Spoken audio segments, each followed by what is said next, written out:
Welcome to Changing Narrative. This is Kim. What up, world? This is Lamb. What's good? What's up, Lamb? Hey, man, right here, episode 24, Kobe 2-4. Bryant, 2-4. Right. Yo, you're the Black Mamba. That's right. But at the end of the day, man, I want to say Happy Mother's Day to you, man. Thank you, man. Happy Mother's Day, Mom. I love you. Hopefully enjoy your day. Happy Mother's Day to my mom as well. And happy birthday. You have a birthday coming up on That's the 13th. right. That's I love right. you. I am happy to have you here with us. Because, Lamb, there's a lot of people this Mother's Day who will not have their mom. That's true, man. That's true. And I want to say Happy Mother's Day to all the mothers out there, too. And again, this Mother's Day is particularly special because of the events of the COVID-19 and so forth. Right. However, man, you still got life. You're still above ground. And that is something to celebrate, man. And again, life over there every day. And ain't nothing more satisfying than to know that you still have your kids around, to give you your blessings. So again, shout out to all the moms and happy Mother's Day to you guys, for real. For sure. So, Lamb, we got good news, bad news coming out of Belize this weekend. Man, it's always good news, bad news. So what's the good news? Well, the good news is we are officially COVID-19 free. Hey, man, that's something to celebrate. That's a good job done from the people of Belize and the leadership. Yep. Hopefully we can stay that way, man. I don't think that's possible, but hopefully we can stay that way, straight up. Yeah, for sure. You ready for the bad news? Yeah. Well, you predicted this one. Okay. So I hate to say, as always, you were right, but Belize is broke. Yeah, man. Belize and the entire region is broke, and I kind of saw it coming from a mile away. Yep. I just hope that the people were understanding where I was going with it, and they could be mentally prepared for some of the shenanigans that's coming down the pike when it comes to that. Right. So for me, I have two questions for you. Okay.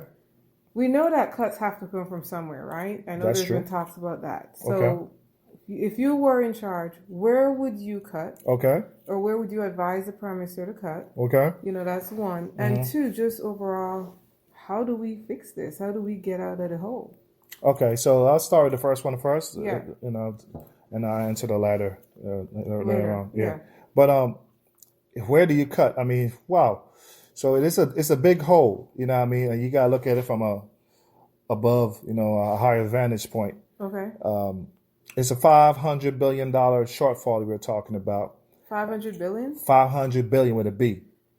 You know what I mean? That's the impact of what the COVID-19 has done thus far. Yeah. And in addition to that, I got to add, he's talking about, shutting down the country for additional 30 more, 60 more days. Correct. Which will be even more devastating to that country of Belize. Right. You understand what I'm saying? But the minute we open up the borders, we know what's going to happen. And the minute you open the borders, it's going to be hell to pay because Belize and tourism, 75% of tourism is from the United States coming into Belize. We're a disaster. And we are a complete disaster at this point. So once the border is open, and even Mexico is a disaster. I showed you numbers in Mexico yesterday, and then the Mexican government is pretty much lying about everything. Yeah, they're hiding. The Mexico City right now is a devastation. They have 10 times more deaths than what they're reporting right now. Right. You know what I mean? So we're surrounded by countries that are very affected, devastated by the COVID-19, to say the least.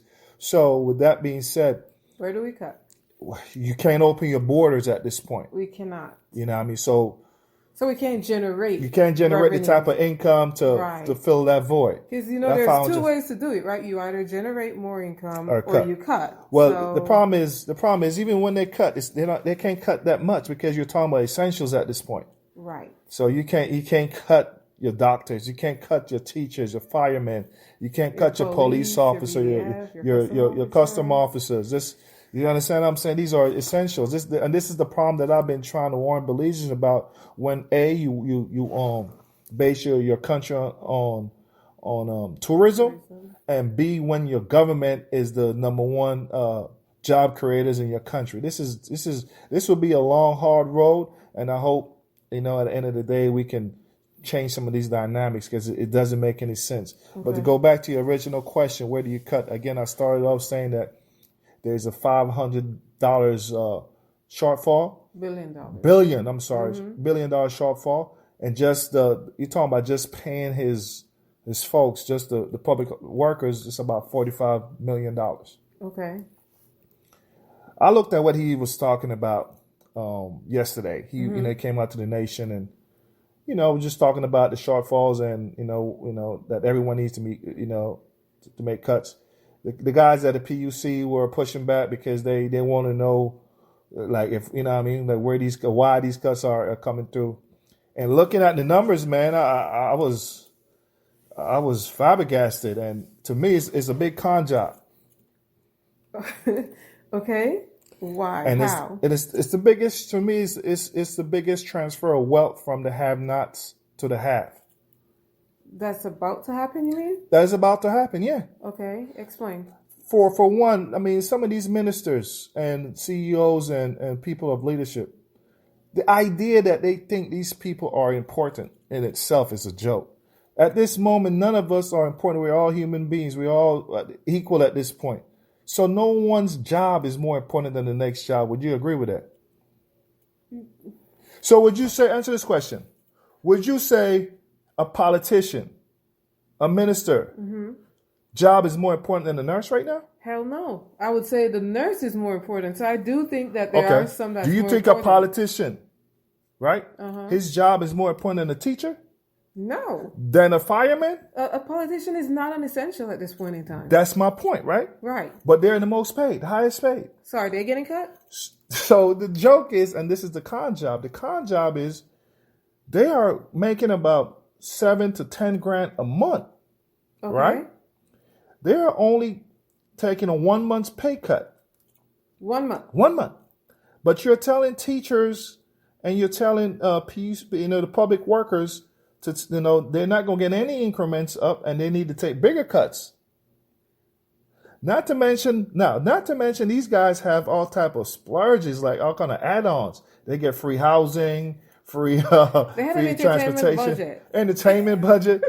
Like, this is a clown show, man. All right. So what you're saying, he's expecting so much from the public, from the workers, have-nots, the ones the who actually do the work. but very minimal. Very minimal from the so-called elites or the so-called people who they think are important, who are not important. No, we already saw who was important and who was Exactly. not. The world have seen it. Exactly. A politician is not in it. Exactly. So you're talking about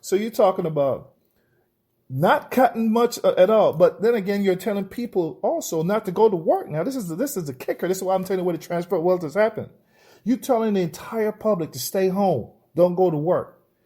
You only gave out about 40,000 people got about the little free $75 a week. 40,000 got it. Another 20 or 30,000 got the pantry program out of a country of 300,000. All right, 400,000 to be exact. 400,000. All right. So check this out now. But you're not expecting that from the people who are not essential to me at this point. And not only not essential, but who should be serving the people? The people. So this is ridiculous. So my thing is this, right? Before you pull this con job on the people, come on, Mr. PM. Why don't you ask all your ministers and all these so-called important people you're trying not to cut like that? Put everybody, because if the PUC guys and the teachers and everybody gonna take that cut, well, check this out. And there's a $500 billion shortfall that you're saying you will not be able to meet. Check this out. Put everybody on that $150 every 2 weeks. That's $75 a week plan.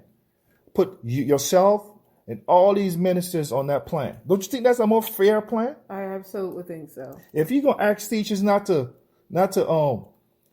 get paid for months because school was closed because this wasn't that wasn't their fault.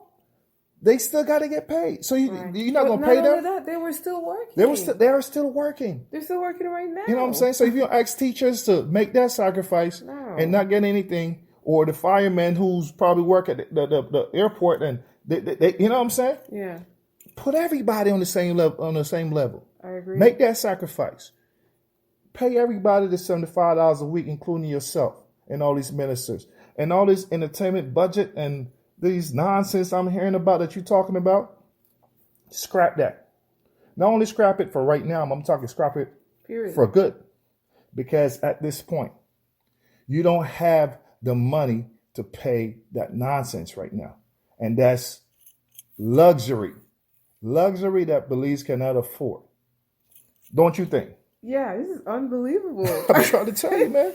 It's like a joke. And it's a sick joke. And like I said, it's a serious transfer of wealth. And what's going to happen is, this is what's going to happen when I'm saying it's a big transfer of wealth from the have-nots to the have. So once you have a certain population in your country only have the money to buy goods, land, and things to invest, they are the only ones that have the money to do it. They're the only ones that the bank's going to be comfortable enough to loan money to buy things, to invest and do all that stuff.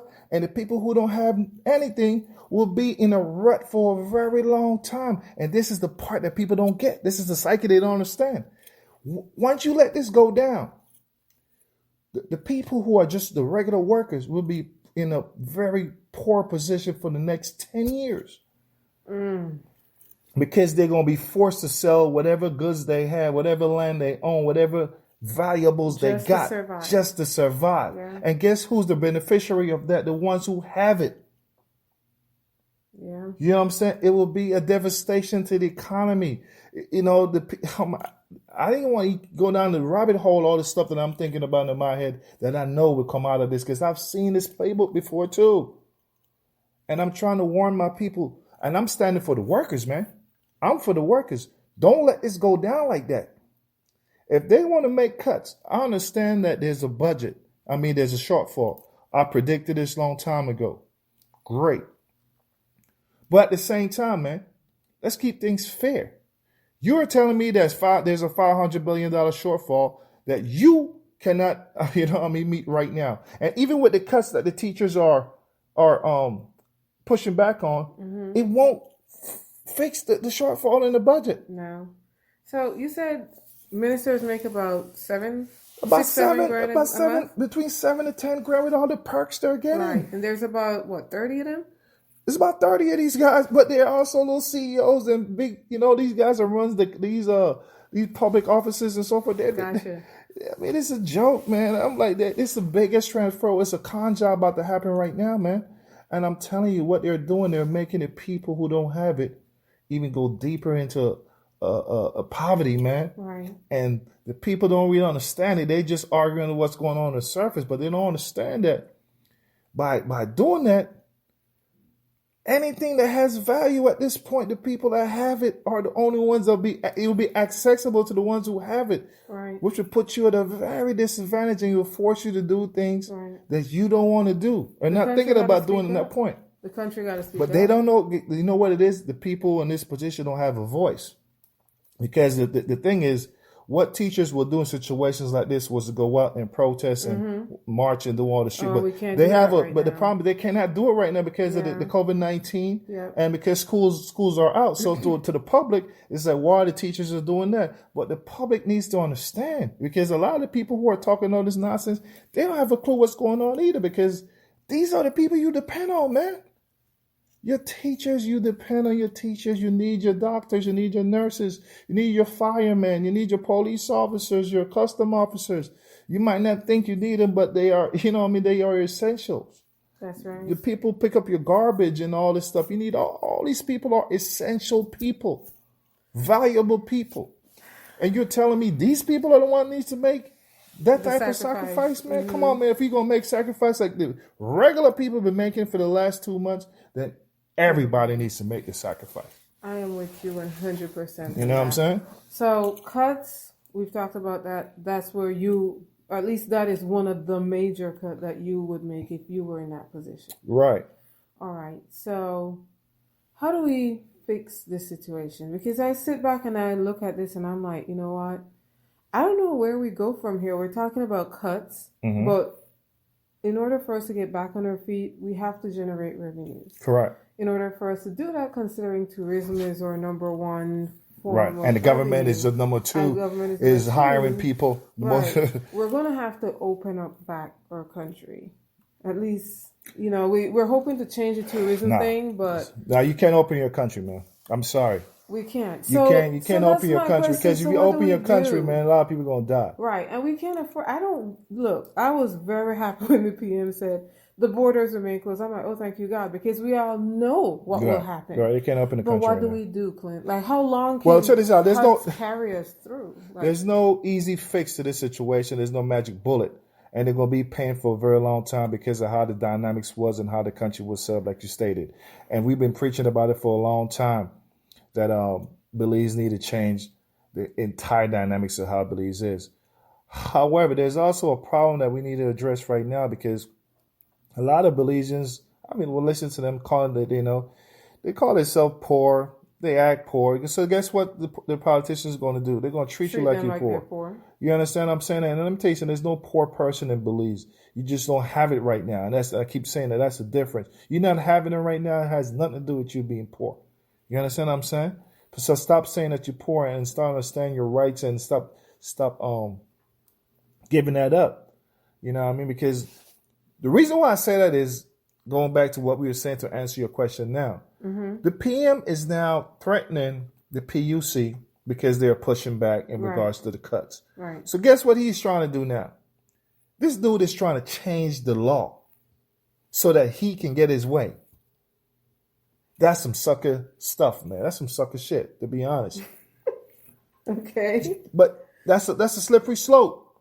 So you're telling me now you're taking the public officer's ability to collective bargain by going behind their back and change the law so that you can have your way. So what's going to happen when the next guy come in and he wants to change the law to fit his narrative or his vision? Yeah.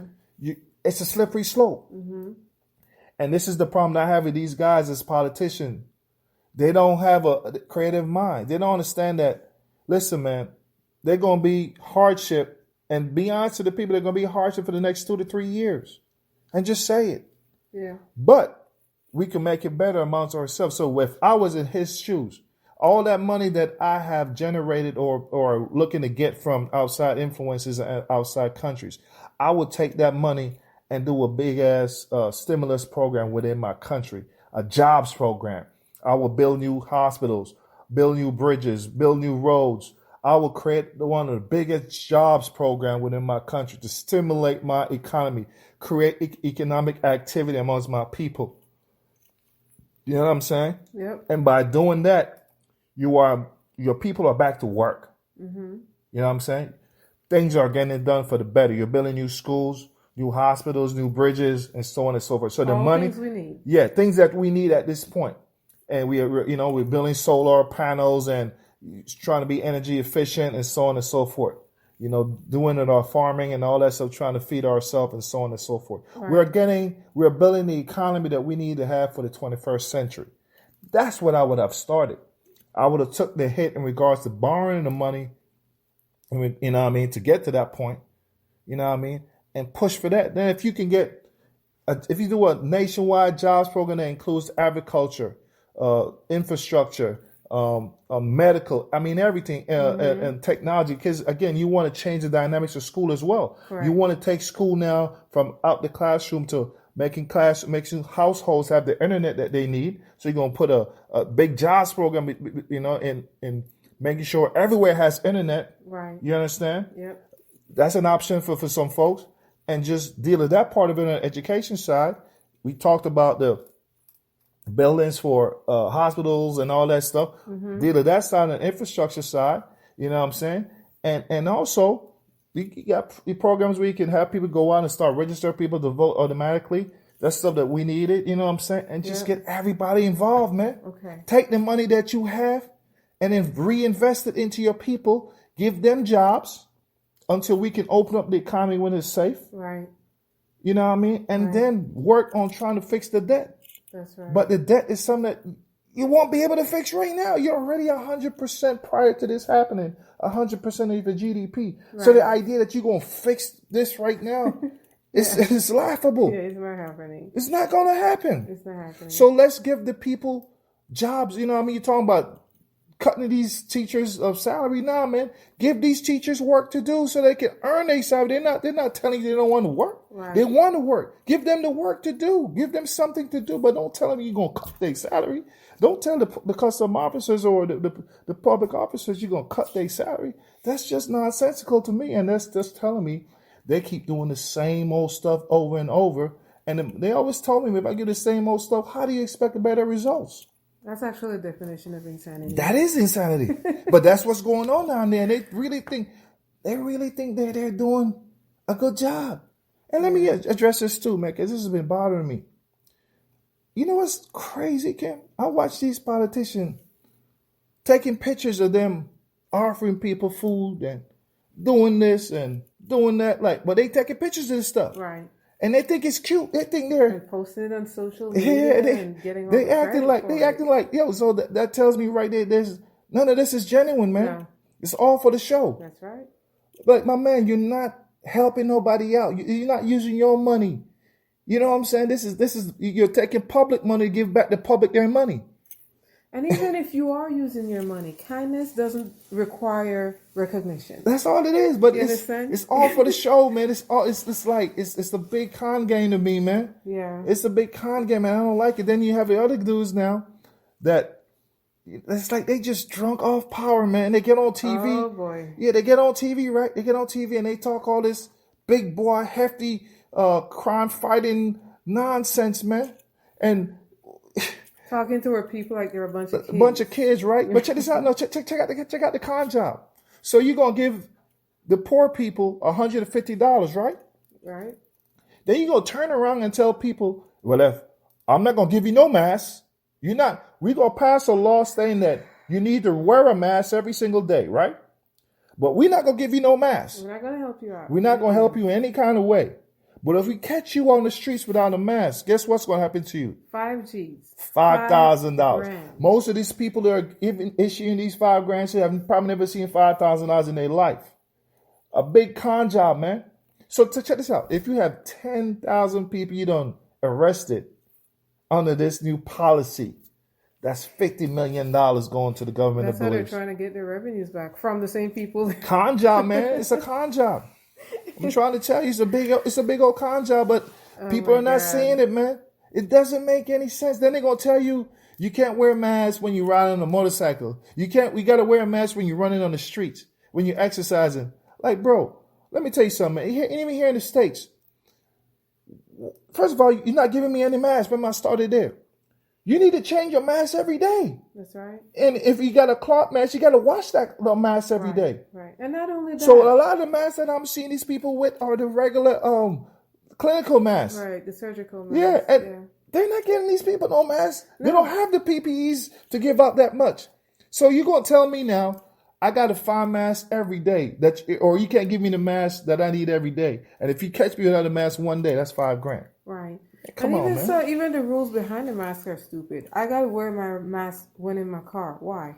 I gotta wear my mask if I'm jogging on the road by myself. Why? The purpose of the mask is to not transfer exactly, and that's other people. And that's so why do you need? That's what I'm saying. That's the reason why these social distance. This is for the 6 feet. If I'm away from you, what I'm saying doesn't affect you. Right. I mean, I'm not against if mask. I'm in my car traveling with my it's just nonsensical. But my thing is, you're gonna pass a law too without masks and no gloves. So you're gonna touch everything around you, touching everything, touching the same mask that you're supposed to be protecting you. If you you know what I mean? It's kind of counterproductive, man. Right. It's just nonsensical. You know what I mean? So my thing is, they need to get rid of that stupid law, man. It's a ridiculous law. Now, I'm for people wearing masks, right, but I'm also for the government to educate people on why they need to wear the mask. Right. And I'm also for you to issue masks to people who needs it. Right. And $5 for a mask, by the way.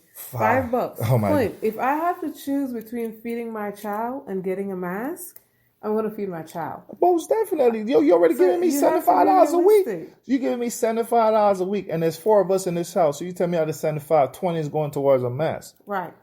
Yeah. Or they're going to say, well, don't go out the house, stay home. How realistic is that? And if you don't buy that $5 mask or a $10 mask, I'm going to charge you $5,000. Right. Like, come on, man. It's like I said, this is the biggest transfer of wealth going on right now in Belize. It's the biggest con job going on in Belize right now. Right. And I'm gonna call it for what it is, man. And it needs to stop, man. You know what I mean? Y'all need to go back to the drawing board because this ain't making no sense. You know what? There's an interesting dynamic coming in too with what you were saying just a little bit ago about what you would do to get the country going back, stimulated again. An election is coming up. Yeah, it is. So it has to happen by the end of the year. This is why I was trying to explain to you why I think they should have especially college kids that, just need jobs right now. Have them go out and register people to vote, right? And by doing that, have people do mail-in ballots like we're doing here. You know what I'm saying? If you have people register to vote, right, you can send them mail-in ballots that you don't have people crowded up at a damn polling station. Right. Have them mail in their ballots, man. Right. You see what I'm saying? Yeah. How do you think all that is happening or has been happening for the past couple months with the COVID-19 will affect the election? I don't know. I don't care. Because let me tell you something. The opposition has no answers to this either. So let's get this straight. Let's get this straight. The opposition will be just as bad because the economy is in a hole. Yeah. They are starting off at the same position. Right. So it doesn't matter who's the face. The advice is for any one of these guys because all of them is like, I listen to these guys talk, man. It's a joke, man. Clint, this is what happens when you have the same politicians for 20 years. Yeah. They do the same thing. But listen, man, it has to stop. It does. This has to stop, man. Gotta change that narrative, man. It has to stop, man. So, yo, man, listen, man, stop conning these people, man. Stop taking these people for idiots or for fools, man. And because people are vulnerable right now, stop taking advantage of people because that's all that's going on. And I have a distaste in my mouth for it. You know what I'm saying? Straight up. Absolutely. All right. Yeah. Well, this has been episode 24. Word up. It's been lit. Oh, yeah. All right. Again, happy Mother's Day to all the moms out there. Enjoy the week. This is Change Your Narrative. We're signing off. Yes. All right. What you think? I think you're going good. We'll see. What do you think?